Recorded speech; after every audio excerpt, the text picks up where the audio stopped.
নমস্কার, উজ্জ্বলের এক্সপ্লোর বাংলার আরও একটা নতুন ভিডিওতে আপনাদের সবাইকে স্বাগত। কালী পুজোয় বারাসাতের ভিডিও আপনাদের দেখিয়েছিলাম, কিন্তু জগদ্ধাত্রী পুজোয় আমি একটু লেট করে ফেলেছি। তবুও আজ চলে এসেছি চন্দননগরে। আর চন্দননগরের কিছু সেরা প্রতিমা দেখাবো। ওইভাবে হয়তো রুট গাইডে দেখানো সম্ভব হবে না, তবে যতটা পারবো আমি চেষ্টা করব যে অন্তত আপনাদের দেখিয়ে দেওয়ার যে কিভাবে রুট ধরে যাবেন। তো দেখুন পুরো ভিডিওটা, কিছুটা হলেও আমি চেষ্টা করব আপনাদের গাইড করে দেওয়া। মানকুণ্ডুর এদিকে 3 নম্বর, আর এটা হচ্ছে 2 নম্বর প্ল্যাটফর্ম, আর ওই দিকটা দেখছেন ওটা হচ্ছে 1 নম্বর প্ল্যাটফর্ম। এবার যারা হাওড়ার দিক থেকে আসবে তাদের নামাবে হচ্ছে 3 বা 2-এ ট্রেন।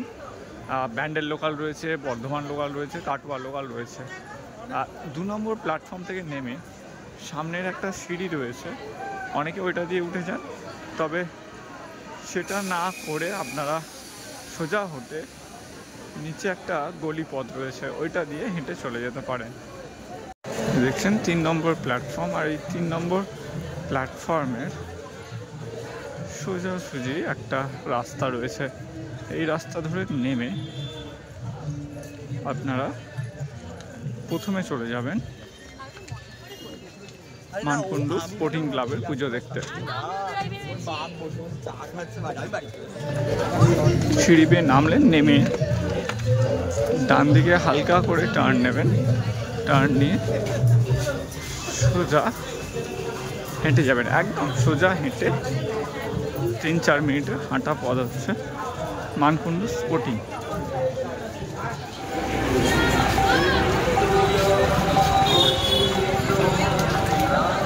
হার্ডলি স্টেশন থেকে হাঁটতে হলো 5 মিনিট, আর 5 মিনিট হাঁটার পরেই আমরা চলে এলাম মানকুণ্ডু স্পোর্টিং ক্লাবে। একদম ডান দিকে দেখছেন ক্লাব, আর বাম দিকের মাঠেই হচ্ছে অসাধারণ একটা মূর্তি আর প্যান্ডেল, দুর্দান্ত প্যান্ডেলটা।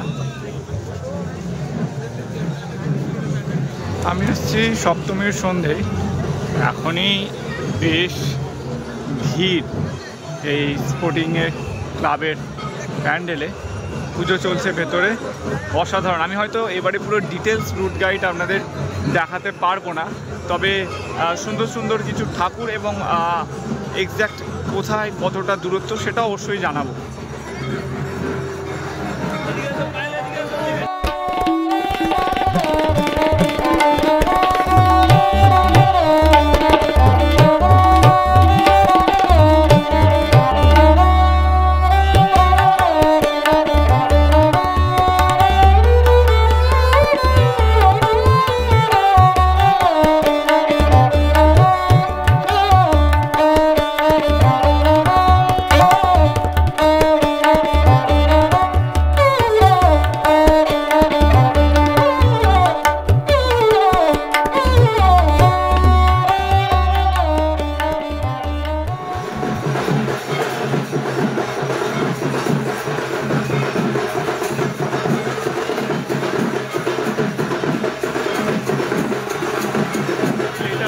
স্পোর্টিং ক্লাবের বাহির পথ, এটা থেকে বেরিয়ে ডান দিক দিয়ে সোজা এবার আমরা এগিয়ে যাব নতুন পাড়ার ঠাকুর দেখতে।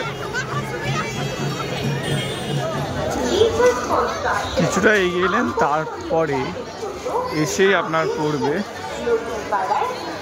নতুন পাড়ার পুজো। এই যে ডান দিকে দেখছেন, ডান দিকে যে মণ্ডপটা, এটাই হচ্ছে নতুন পাড়ার পূজা মণ্ডপ।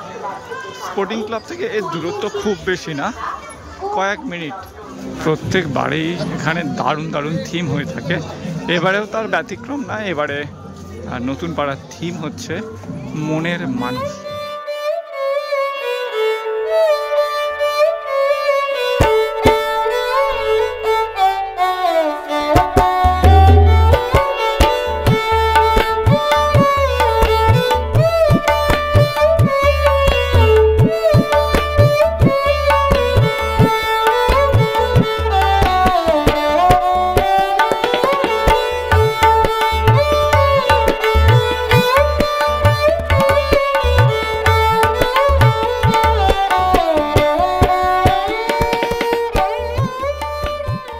এটা হচ্ছে এক্সিট পয়েন্ট, এখান থেকে এক্সিট করে নতুন পাড়া থেকে এবার আমরা যাব নিয়োগী বাগানে নতুন পাড়া দেখার পর এবার আমরা চলে এলাম এই যে ঘোষ ফার্নিচার, যে এটা তার পাশ দিয়ে রয়েছে গেট। এটা হচ্ছে নিয়োগী বাগান যাওয়ার রাস্তা। নিয়োগী বাগানে ঢোকার অদ্ভুত এক নিয়ম আছে। এখানে এরকম একটা কুপন পাওয়া যায়, এগুলো 20 টাকা করে নিচ্ছে।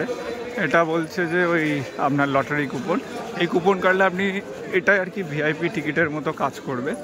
আর এইটা যদি কাটেন আপনার এই লম্বা লাইনটা দিতে হবে।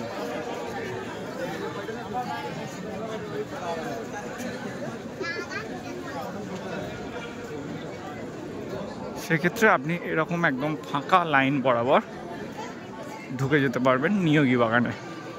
যাই হোক, ব্যবসা করুক আর যাই করুক, নিয়োগী বাগানের প্যান্ডেলটা কিন্তু বেশ সুন্দর করেছে।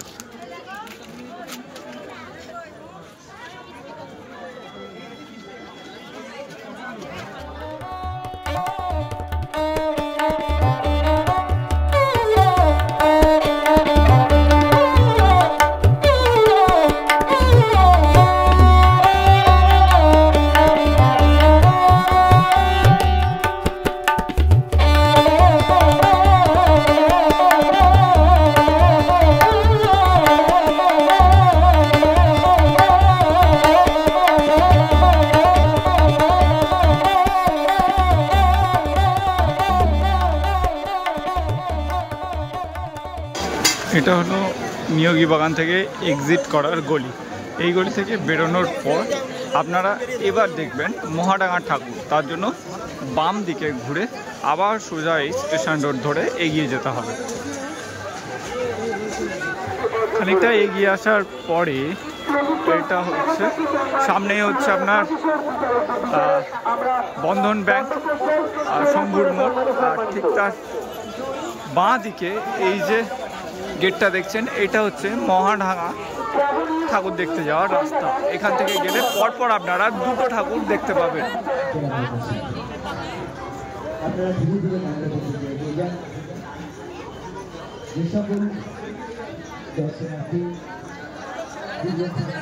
টেরাকোটা শিল্পের উপরে এই মহাডাঙ্গার বালক সংঘের যে থিমটা করা হয়েছে, বেশ সুন্দর কাজ করা হয়েছে।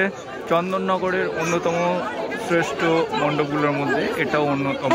এটা দক্ষিণ চন্দননগরের মধ্যে পড়ে। চলুন ভিতরে গিয়ে আপনাদের প্রতিমা এবং ভেতরের সাজসজ্জাও দেখায়।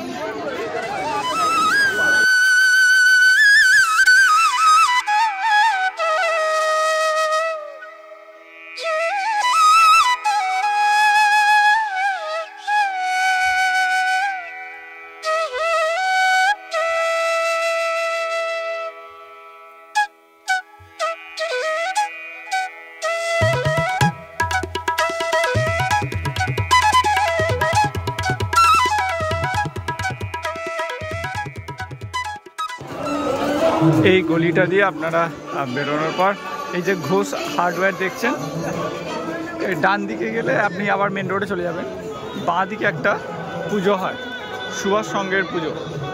এটাও বেশ ভালো পুজো। তো একদম সামান্য হাঁটা, 1 মিনিটও হাঁটতে হয় না। এই সামনে কয়েক পা হাঁটলেই এই পুজোটা। তো এটা মিস করবেন না, এটাও দেখে নেবেন সামনে একটুখানি হেঁটেই।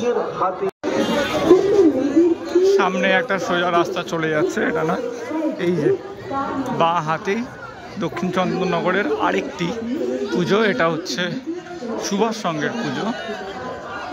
একদম সুন্দর একটা প্যান্ডেল করা হয়েছে, গ্রামীণ চিত্র তুলে ধরা হয়েছে, বেশ সুন্দর লাগছে।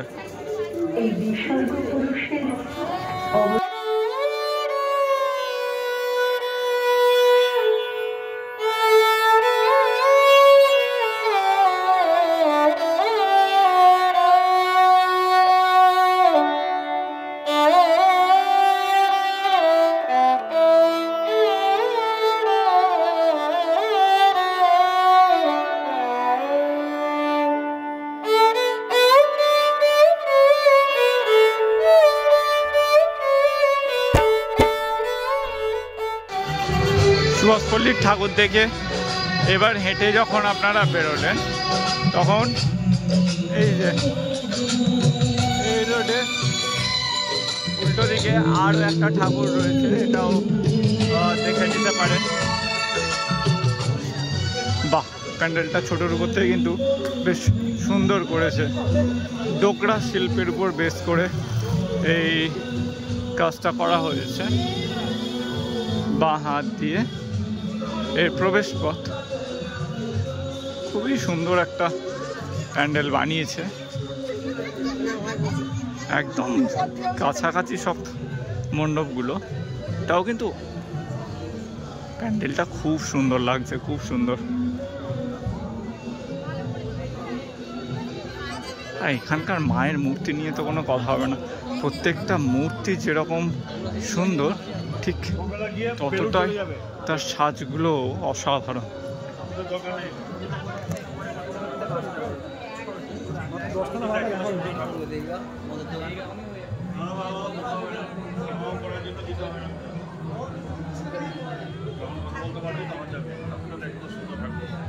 ঠাকুরটা দেখ সুন্দর। ঠাকুরটা দেখলেন, দেখে বাইরের দিকে বেরিয়ে গেলেন, গিয়ে এবার একদমই সোজা সোজা হেঁটে আবার আমরা স্টেশন রোড মানে মেন রোডে উঠবো। ওখান থেকে তারপর আমরা দেখব সার্কাস মাঠ, তেমাতা, এই ঠাকুরগুলো।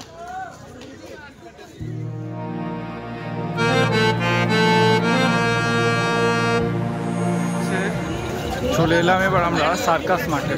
আর সার্কাস মাঠের এবারে থিম ত্রিধারার সেই থিমটা পুরোপুরি তুলে এনেছে। চলুন ভেতরে গিয়ে আপনাদের সার্কাস মাঠের ভেতরটা দেখায়।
সার্কাস মাঠের ঠাকুর দেখিয়ে আবার আপনাদের এখানেই বের করবে। একটু মেলার ভেতর থেকে ঘুরে বেরিয়ে আবার আপনারা এই স্টেশন রোড ধরে সোজা এগিয়ে জিটি রোডের দিকে যাবেন। আর গিয়ে এবার তেমাতার রানীমাকে দেখা যাবে। হাঁটতে হাঁটতে আমরা চলে এলাম জ্যোতির মোড়ে। এই হলো জ্যোতির মোড়। আর সামনে যে লাইটিংটা দেখছেন এটা তেমাতায় যাওয়ার রাস্তা এবং এটা লাইটিং। আর আপনাদের একটা রাস্তা দেখি ডান দিকে যদি এই রাস্তা ধরে সোজা চলে যান, এটা হচ্ছে আপনার ভদ্রেশ্বরের দিকে যাওয়া যায়, তেঁতুলতলা এদিককার ঠাকুর। আর বাঁ দিক দিয়ে যদি আপনারা এই রাস্তা ধরে সোজা চলে যান, এটা দিয়ে আপনারা চলে যেতে পারেন চন্দননগরের দিকে, উত্তর চন্দননগর। তারপর আপনার ওদিকে হচ্ছে বাগবাজার, মধ্যাঞ্চল, ফটকগোড়া, এরকম বিখ্যাত বিখ্যাত সব হেলাপুকুর সব ওইটা দিয়ে যাওয়া যায়। বাঁ হাতের যে রাস্তাটা, আমরা যাচ্ছি সোজা সোজা গিয়ে আপনাদের দেখাবো তেমাথার পুজোটা। তেমাথায় চলে এসেছি। তেমাথা রানীমার সবচেয়ে বড় জগদ্ধাত্রী বলতে পারেন চন্দননগরের। আর সামনে যে মণ্ডপসজ্জা দেখছেন অনেকটা সেই চন্দননগরের স্ট্যান্ডের যে ঘাটটা আপনারা দেখে থাকেন, সেই ঘাটের আদলে করা হয়েছে। এই হলো রানী মায়ের মূর্তি। সত্যি মাথা উঁচু করে দেখতে হয়, প্রায় 30-35 ফুট উঁচু এই মূর্তি। আর আপনাকে দেখতে হলে মাথা উঁচু করেই দেখতে হবে। শুধু দেখার বড় বলে না, রানীমায়ের সাজ থেকে সজ্জা পুরোটাই মা রানীর মতো সোনা রূপো দিয়ে মাকে এখানে সাজানো হয়ে থাকে। অসম্ভব সুন্দর একটা মূর্তি এবং প্রচুর ইতিহাস ঐতিহ্য জড়িয়ে রয়েছে এই মায়ের সাথে। রানীমায়ের ঠাকুর দেখার পরে রানীমাকে দেখলেন, দেখে আপনারা চলে যেতে পারেন জিটি রোড ধরে বাঁ হাত দিয়ে সোজা চন্দননগরের দিকে, উত্তর চন্দননগরের দিকে। তবে অনেকেই হয়তো জানেন না যে এই রানীমা দেখার পর যেটা দিয়ে বার হচ্ছেন, হেঁটে এই সোজা যে রাস্তাটা দেখছেন এইটা দিয়ে আপনারা আরও কয়েকটা ভালো ঠাকুর দেখা যায়। আর বাঁ হাতের এই রাস্তাটা দিয়ে আপনারা চলে যেতে পারেন বেশোয়াটার দিকে, ওই ঠাকুরটা দেখে আসতে। আর একদম সোজা যদি আপনারা যান, এখান থেকে আপনারা আরও কয়েকটা ভালো ঠাকুর, যেমন মরান রোডের ঠাকুর, মনসাতলার ঠাকুর, এরকম বেশ কিছু ভালো ঠাকুর আছে। এই দিকটা সচরাচর লোকজন জানে না অতটাও। তো চলুন এই দিকের কিছু ঠাকুর আপনাদের আমি দেখিয়ে দিই। মিনিট দুয়েক হেঁটে আসার পরে আপনারা দেখতে পাবেন অম্বিকা অ্যাথলেটিক্সের গেট। এই পুজোটাও কিন্তু বেশ ভালো হয়। চলুন দেখি এবারে অম্বিকা অ্যাথলেটিক্স ঠিক কী করেছে।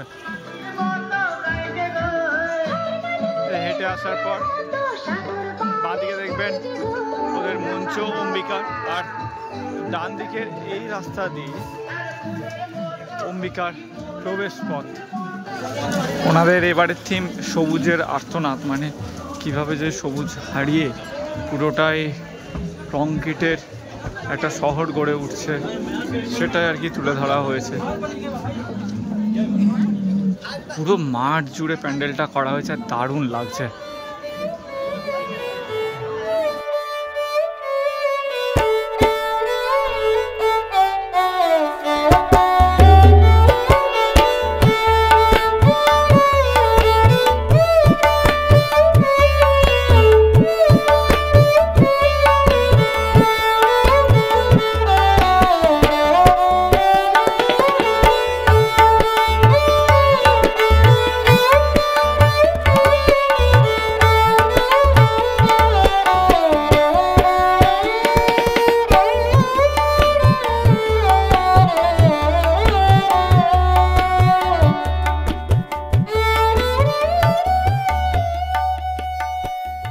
এটা হলো অম্বিকা থেকে বেরোনোর রাস্তা। এবার এখান থেকে বেরিয়ে আপনারা হেঁটে যেতে পারে এই বাঁ দিক দিয়ে, এবং বাঁ দিক দিয়ে বেরিয়ে আবার আমরা রাস্তায় উঠে তারপর যাব মনসাতলার দিকে ঠাকুর দেখতে। আবার কিছুটা এগিয়ে এলেন এবং এগিয়ে আসার পরে ওই সামনেই দেখছেন গেলর্ড প্লাইয়ের একটা ব্যানার, ঠিক তার পাশেই এই যে প্যান্ডেলটা দেখছেন এটা হচ্ছে এসি চ্যাটার্জি লেনের প্যান্ডেল। অসম্ভব সুন্দর একটা প্যান্ডেল।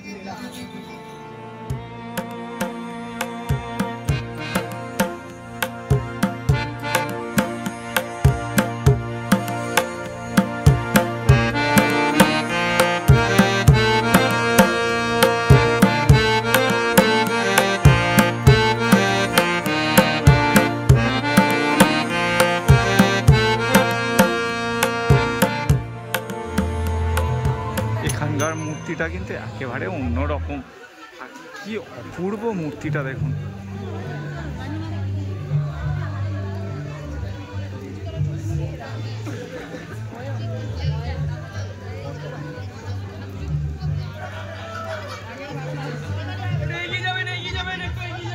এখান থেকে ঠাকুর দেখে বেরিয়ে সোজা এই যে প্যান্ডেলের রাস্তা, এটা দিয়ে আমরা বেরিয়ে যাব এবং গিয়ে একদম সোজাসুজি রাস্তা ধরে আমরা এগিয়ে যাব মডার্ন রোডের দিকে। এই ঠাকুরটা দেখে সোজা বেরোলেন, বেরোনোর পরেই সামনেই পড়বে এই যে গেটটা দেখছেন, এটা হচ্ছে সাতঘাট জগদ্ধাত্রী পূজা কমিটির গোন্দলপাড়ার একটা পুজো। তো এই ঠাকুরটাও দেখে নেবেন, তারপর আমরা ওইদিকে গিয়ে দেখব মডার্ন রোডের পুজো। এই প্যান্ডেলটাও একটা সামাজিক বার্তা তুলে ধরছে। এই দেখুন সামনের প্যান্ডেলের সামনেই লেখা রয়েছে, মানুষ যদি সত্যিই নিজের কথাগুলো বলতে পারতো তাহলে, তাই তো সত্যি যদি নিজের কথাগুলো বলতে পারতো আজ সমাজ অনেক কিছুই বদলে যেত। বেসিক্যালি সাতঘাটে যেটা করা হয়েছে উদ্বাস্তুদের জীবনযাত্রা এখানে তুলে ধরা হয়েছে। এখানে একটা ঘড়ি, সুন্দর চলমান ঘড়ি তৈরি করা হয়েছে যেখানে লেখা পরের জন্মে মানচিত্র আঁকবো আমি নিজে। কত রকম এখানে সামাজিক বার্তা তুলে ধরা হয়েছে প্যান্ডেলে। মূর্তিটাও কিন্তু অসম্ভব সুন্দর। আর এই পুরো থিমটা অসম্ভব টাচি একটা থিম, খুবই সুন্দর। চারদিকটা যেভাবে তৈরি করা হয়েছে অসম্ভব সুন্দর একটা প্যান্ডেল আমরা এখানে কিন্তু দেখতে পাচ্ছি। বাংলাদেশ এবং ভারত এই প্যান্ডেলে কিন্তু এক হয়ে গেছে।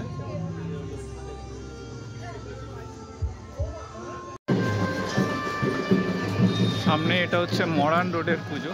তবে মরান রোডে আমরা যাব, তার আগে চলুন এই ডান দিকে একটু ঢুকে যাই। এখানে কদমতলার একটা পুজো। আসলে কি বলুন তো, এই চন্দননগর নিয়ে আপনি হাজারটা ভিডিও পেয়ে যাবেন, যেখানে বড় বড় মণ্ডপগুলোর পুজো আপনারা তো দেখতেই পাবেন, কিন্তু এই পুজোগুলো সচরাচর খুব একটা আপনি দেখতে পাবেন না। তো তার জন্য আমি ভাবলাম সব রকম মিলিয়ে একটা করি, ওই জন্য এই দিকে আসা।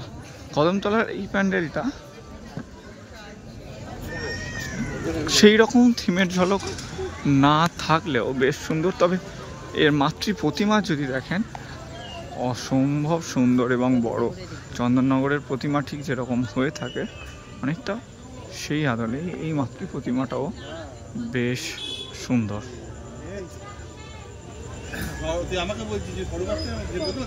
তো এই মণ্ডপটা দেখলাম, এই মণ্ডপটা দেখে এখান থেকে বেরিয়ে আমরা এবার চলে যাব মরান রোডের পুজোটা দেখতে। তার জন্য যে রাস্তা দিয়ে এসেছিলাম সেই রাস্তা দিয়ে আবার যাওয়া যাবে। এই দিকটা বেশ ফাঁকা থাকে, আপনার হুড়োহুড়ি নেই, লাইন খুব একটা নেই, তবে সুন্দর সুন্দর প্রতিমা এবং প্যান্ডেল আপনারা দেখতে পাবেন।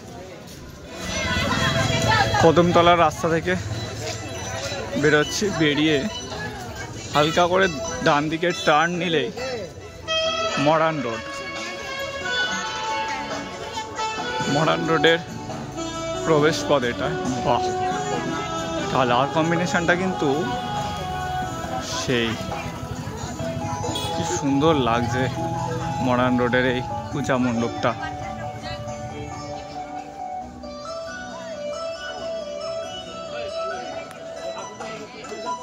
দেখুন চন্দননগর এই জগদ্ধাত্রী পূজার এরিয়াটা এত বড় না, যে কোন দিকে যে কত লোক যাবে তার কোনো ইয়ত্তা নেই। ওই জন্য সব দিকেই যে খুব ভিড় হবে এমনটা না, এই দিকটা ওই জন্য বেশ ফাঁকা। মূর্তিটা কিন্তু চালিটা দেখুন পুরো পিঙ্ক কালারের উপর করা হয়েছে। মন্দিরের হাইট তো রয়েছে, ঠাকুরের হাইট একটু কম হলেও চালিটা কিন্তু এক কথায় অপূর্ব।